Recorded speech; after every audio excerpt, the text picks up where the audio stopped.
to another episode of Accessibility. It's a show on YouTube where I talk about the video game industry, accessibility, and representation. Basically, how can we help more people to play games, and more people to see themselves in the games they play? Growing up, I thought that people exaggerated when they talked about the concept of visual imagination. I thought it was a figurative thing I wasn't supposed to take literally. You talk about the idea of closing your eyes and saying, okay, picture a fire truck. What colour is it? How big is it? How many people are riding on it? I always answered those questions by guessing, by answering with words that seemed like they were correct for the situation. I never could see anything in my head, and the idea that people were closing their eyes and actually seeing things that didn't exist, that they were conjuring visually in their head, just didn't occur to me. Every time I've tried to visualise things in my life, in my head, all I get is a string of words that sort of describe the general concept. I don't see things in my head. I don't visually imagine things. I have a neurological condition called aphantasia. So does Jane, who edits Accessibility, and we're not alone. About 1% of the global population has aphantasia, and basically that means that we have no visual imagination. We don't have a mind's eye. We lack the ability to create an image that does not exist in our head, consciously at will when we're awake. I didn't know that was a thing. I did not know that 99% of you watching this could just make pictures in your head. I thought that was a turn of phrase. Basically, if I say I'm imagining something, I'm not doing that in the traditional sense. I'm taking facts that I know and things that seem sensible in terms of words and trying to fill in the gaps. I saw my girlfriend this morning, but I can't picture her face. I can tell you that she has pink hair, that she's shaved the sides and the back of it, and that when she wants to get her hair out of her face, she will put it up in a little ponytail on the top of her head, but I can't visually picture that. Those are facts that I know with words. I don't have a visual imagination to picture her face. So, today on Accessibility, we're going to talk about aphantasia.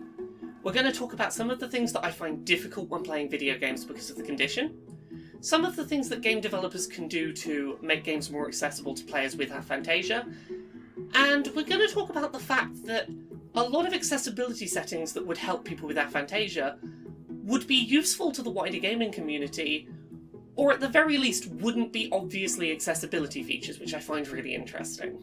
When it comes to gaming with aphantasia, the things that people find difficult will vary depending on the kinds of coping mechanisms that they have personally developed to adapt to the condition. So, during this video, I am largely going to focus on my own experiences lacking a visual imagination, and the things that I find difficult or challenging as a result in games. Aphantasia is a spectrum, and so are the ways that people respond to having the condition, so I can only really talk about my own experiences and use that as a jumping off point for us to have a conversation.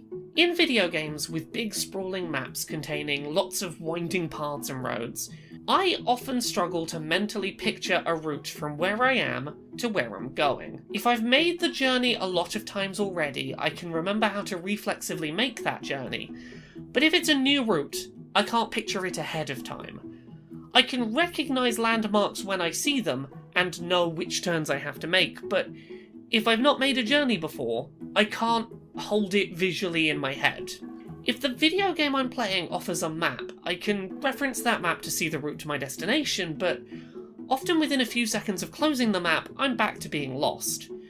Once I'm not looking at the map, I struggle to create a mental picture of what I was just looking at, or where along that route I am. Usually in games with static maps, I have to handle this by looking at the map and telling myself the next few verbal instructions and trying to recall those, because remembering words is a lot easier for me.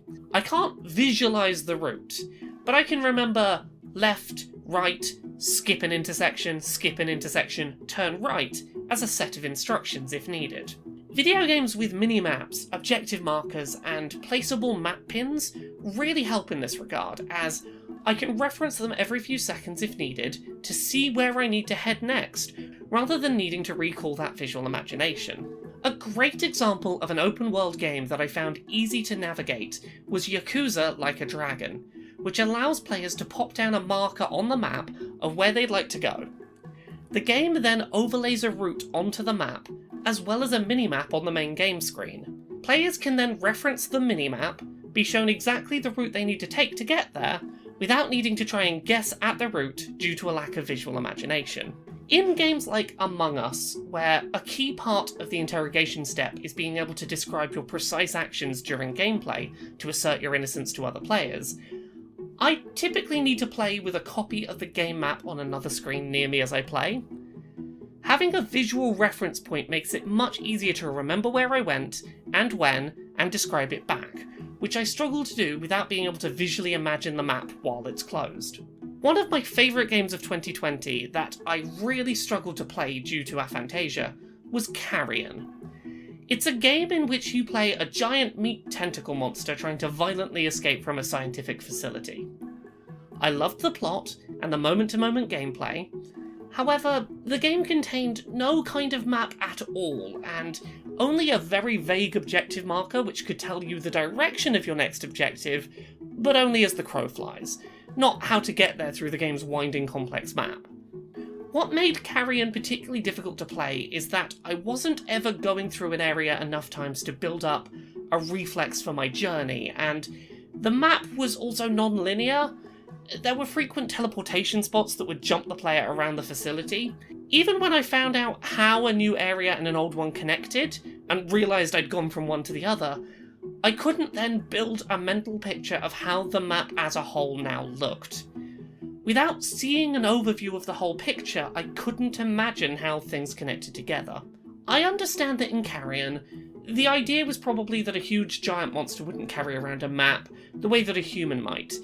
They'd be more interested in wildly bashing their way to freedom, but the lack of any kind of visual reference provided by the game made navigating unassisted nearly impossible. I ended up needing to find a crowdsourced map made by fans online, and struggled to recognise frequently where I was within it to work out how to get where I was going. When it comes to gaming with Aphantasia, having a good map is for me a really good accessibility feature in terms of getting around my lack of a visual imagination, but there are other genres of games that I love that have little things that I find really difficult with Aphantasia that I think have really simple fixes, and I would love to see addressed by more developers, because most of them can be fixed without things that feel like traditional accessibility features. They're just good settings to have in your game. While I absolutely love detective mystery visual novel style games such as Ace Attorney or Danganronpa, one aspect of them that I often struggle with in the moment is remembering and visualising any clues which were delivered primarily visually. If I am expected to remember what a crime scene looked like, I struggle to imagine the image of the scene, which can cause issues. I appreciate when games in these kinds of genres give me, as a player, the ability to, midway through the case, check all of my evidence at my leisure. Ideally, if they provide me photos of the crime scene I can look at again, that tends to be really helpful. Additionally, while I know some players of these games find flashbacks or lengthy verbal descriptions of things that the player can simply see in the scene irritating, I find them very useful. Any chance to either look at the visual information again or to memorise someone's words about an event make it much easier for me to find the answers the game is looking for. Also, games, please give me a glossary of people's names and faces. If you mention a name, let me bring up a picture of their face so I can see who you're talking about. So many times in games I find myself having to Google characters during conversation, only to instantly recognise them. I just couldn't picture their face while you were discussing them, and it frustrates me to no end. Additionally, if your game contains puzzles where the solution is an image located somewhere else in the game, make sure that you support the player taking screenshots of your software. I know it's not a super common problem, but some Switch games don't allow for screenshot captures, and when those games also have puzzles where you need to remember and later imagine an image you saw, I'm just going to get stuck and have to find paper to draw and write things out myself. Lastly, I find it really useful when games allow me, as a player, to back out of actions if I realise I've not correctly visualised my position within a scene. Ikenfell is an indie RPG about solving a mystery at a magic school, where every character and each of their attacks have a set range of effectiveness around them. The game allowed me to place my character, select an attack, then see the area the attack would hit. If I had incorrectly placed my character because I hadn't imagined correctly where the attack was going to hit, I can back out of the attack, reposition my character, and try again. I don't need to imagine the move's effective range, it's laid out in front of me. I've personally learned to live with aphantasia by dealing with things in words rather than pictures, and finding coping mechanisms, but most of the things that would really help to make games more accessible to me are things that the wide variety of players playing your game won't even consider as accessibility options. They will just be seen as good quality of life updates that most games should have anyway. I look up things like maps in games that aren't supposed to have maps because my brain just doesn't put that information together and I can't visualise it. And you know what? There are players without aphantasia who would really benefit from, say, a map in Carrion. A lot of these things are just general quality of life updates that everyone will appreciate, but that will really help players like myself who have specific disabilities. Providing a well thought out map with good directions on how to get where you're going, or providing players with a screenshot ability, or the ability to look up information that they haven't seen in a while, or to back out of attacks if they imagined incorrectly where the attack was due to land. These are all things that are just nice quality of life updates that are helpful for a lot of people, and that generally make games more enjoyable, but are particularly useful for gamers like myself who lack the visual imagination that a lot of people take for granted.